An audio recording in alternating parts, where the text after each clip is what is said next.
chat filter. Okay. Anyway, so flat Earth, flat talk. Let's see if people come in. Maybe some subscribers, maybe some new people from all around the world. That would be nice. Don't have to be many people, just a few is okay. Anybody who is interested in science. Let's see. So we have the discussion about the shape of the Earth, right? So everybody has opinions. Some evidence is stupid. For example, if they say, oh, the sun, it's a local sun and it looks local or something, it's not a good evidence actually to just say, oh, the sun looks like it's close. You know, that's no good. So we also have to try to find good evidence that is practically correct, scientifically correct, and all you need is 2 facts to determine whether the Earth is a ball or not. Because that's the discussion, is the Earth a ball or not? If the Earth is not a ball, then of course there aren't many shapes left in the sense of, okay, it could be still an elephant, right? And we're living somewhere in the middle of it. But we then say, okay, if it's not a ball, it's flat. So 2 facts. All you need is 2 facts to determine that the Earth is flat. And we should be allowed to talk about this. Nobody should be censored because it's physical truth. People should be allowed to talk about this. It's not a crime to talk about the physical shape of the Earth, and it should not be treated as a crime. It's common sense, just like we're talking about the shape of a tree. Somehow, of course, we live in a, well, we're using a service. Let's say it like this, we're using a service which is YouTube, and they can just do whatever they want, of course, censor whoever they want, do these kind of things. And shape of the Earth, 2 facts. All you need is 2 facts. All you need to determine whether the Earth is flat or a ball is 2 facts. And those 2 facts are, first fact, there is an airline between South Africa and Australia, but it's not direct. There is no direct flight between those 2 destinations. You get always a 1-stop or 2-stop flight between South Africa and Australia. But on a globe, it would be convenient to have a direct flight between those 2 destinations because it's the shortest distance on the supposed southern hemisphere, passing by Antarctica. But that doesn't exist, that flight, so that's practical reality, right? We're talking about airlines. Practical reality. It's nothing theoretical, it's nothing, not some fairy tales. It's actually practicality, okay? It's about costs. It's about taking the shortest route from A to B, from South Africa to Australia. And so if we were living on a ball, if we would be living on a ball, there would be a direct flight between those 2 destinations along the southern hemisphere, but in reality that doesn't exist. If you try to book a flight there between those 2 destinations, it goes first from South Africa beyond the equator to Dubai, to Arabia, then going over the equator again, flying back to Australia. On a globe it doesn't make sense, but when you stretch it out on a flat Earth and you get, for example, the Gleason map that represents the flat Earth very well, and the land masses, then it makes perfect sense because it's a straight line between Cape Town, Dubai, and then whatever you got in Australia, Sydney, or you go to New Zealand, Christchurch, or Auckland. It's on the way. Okay, makes perfect sense. It's a straight line. So, if the Earth was a ball, why not go on the southern hemisphere conveniently, directly from South Africa to Australia, because it would be the shortest distance. But again, in practical reality, this is not what's happening with airlines, and that's a fact. Okay, nothing theoretical.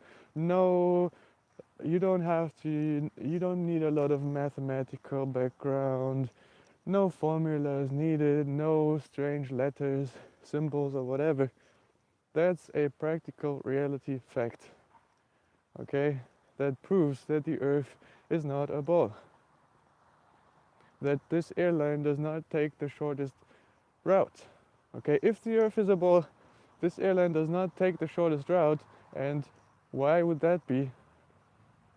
If it's about cost effective, okay, all of these kind of things about fuel, they need to stop in Dubai or Hong Kong because also they run out of fuel. Okay, so they cannot go directly from South Africa to Australia all the way. Very simple, and on a flat Earth, it's a straight line. Makes perfect sense. That's a fact. People should be allowed to talk about this.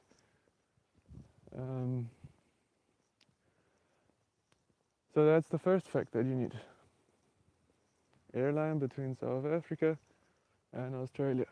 There is no direct flight, so that proves that the Earth is not a ball, because the shortest distance again would be along the southern hemisphere. But that flight does not exist. So, second fact. You put those two facts together and you have a good construct to know that the Earth is not a ball.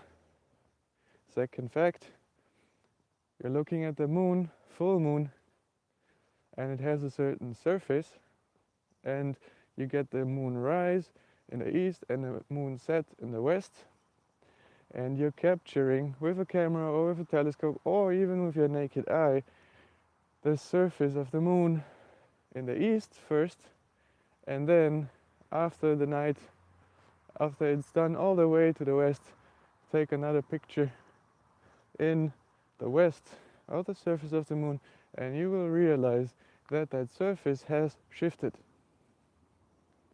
The craters on the moon have shifted. Okay, you're not seeing the same surface anymore. Okay? Why is that important? Because if the moon was as far away as they say, about 300,000 kilometers, we would always be looking at the same surface. Whether the full moon is in the east or in the west or in south or in north, it can be anywhere. Because of the sheer distance, we would always, because of perspective, just see that same surface of the moon.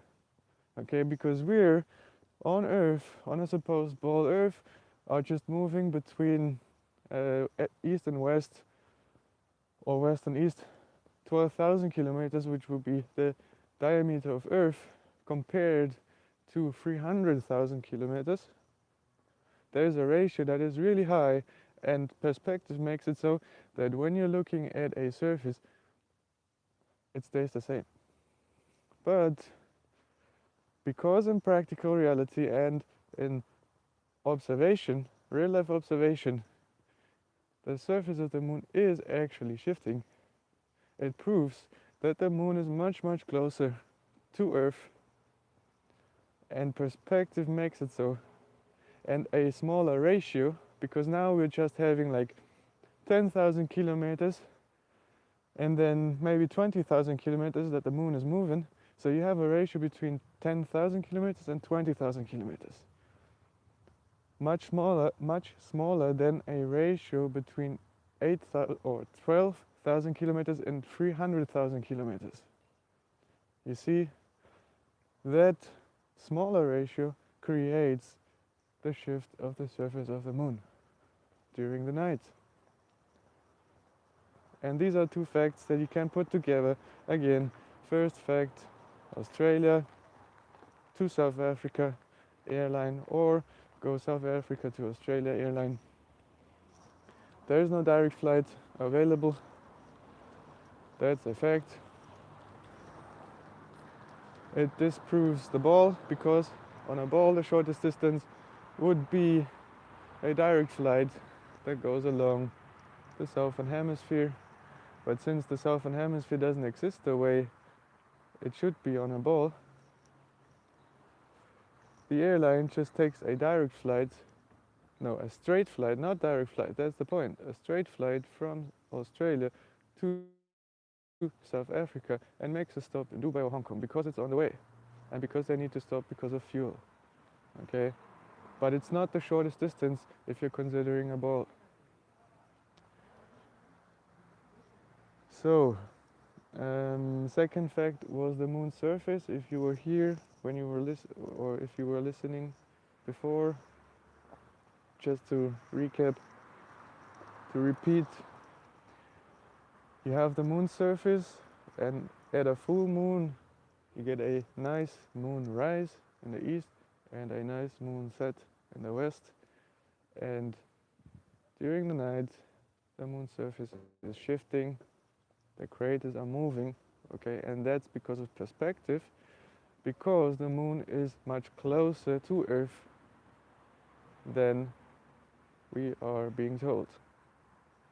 Very simple, because if the moon were 300,000 kilometers away and we're just turning with a diameter of 12,000 kilometers, it's a very, very high ratio that, in perspective, putting it into perspective,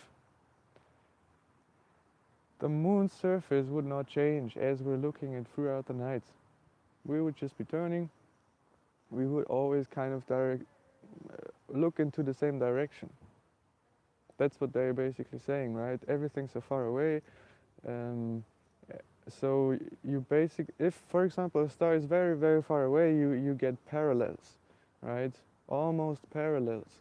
Wherever you are on Earth, there would be an almost parallel. But of course, because the moon is much closer, you get a shift in the surface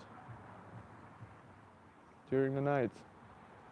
You can do this with your naked eye, you can get a telescope, you can get a good camera that has a high quality zoom, and do this for yourself. Just take a picture of the moon when it rises, take a picture of the moon when it sets, and compare those two images. You will see that the surface will have shifted, and that's because of perspective. If we would live on a ball spinning, going from east to west or from west to east, however the Earth rotates, it's a diameter of 12,000 kilometers, but looking into distance of 300,000 kilometers, okay, that's like, let me quickly calculate, like 30 times 12,000, okay, then all you would be looking at the whole night is the same surface of the moon. But in practical reality, that's not what we're getting, that's not what we're doing. So that's just a second fact. And putting those two facts together creates a clear vision that Earth is not a ball, and we should be allowed to talk about it because it's the physical shape of Earth. It's just like talking about the physical shape of a tree. It's just like talking about the physical shape of anything. Okay, we're talking facts here. That's all. It's not a crime. You know, there is real crime out there. But somehow, you know, people can deceive other people through astrology, and they get channels with millions of followers and they are running around freely, sort of, on YouTube, I'm saying. Okay? Deceiving people, fooling them with stories that are just simply lies and deceptions. But we're talking about physical shape here, about facts. You have two facts, you put them together, you get the airline from South Africa to Australia that in practical reality is not a direct flight, always takes a stop in Arabia or in Asia somewhere. Although on a ball it would be convenient to just have a direct flight between those two destinations, but since this is not happening in reality, you can say, okay, that is one fact that disagrees with a ball. Yet you might not say directly from there, okay, the Earth is flat, is not a ball. So you get a second fact, and that second fact is the moon's surface that is shifting during a full moon, during the whole night, when it goes from east to west. Or if you're in the northern region, no, southern region, beyond the equator, then of course the moon is rising also in the east, going to the west. But you're seeing it differently, you know. You're seeing the moon rising on the right side, going to the left, whereas people in the northern region, are seeing the moon from the left to the right. Okay, but anyway, doesn't matter now. What matters is the shift in the surface of the moon. The craters are shifting. That proves that because of perspective, because of closer distances, the moon must be closer to get that, to observe that effect. Okay, and it cannot be 300,000 kilometers away as a globe model suggests. Very simple. Two facts that you can take away from here. And go and do your research for yourself, right? Listen to me and figure it out for yourself. Research it. Maybe take a flight from South Africa to, no, you don't have to pay money for that. You can just Google a flight and see that it's not there. It does not exist. There is no direct flight. Okay? And you might say, well, they just don't offer that. They just don't offer the direct flight. But think about practical reality, okay? About costs, about fuel, about everything. You take the shortest distance between two very famous destinations, which is Cape Town and Australia, Sydney, okay? Very rich towns, cities of the world, okay? You should be connecting those two destinations with a direct flight.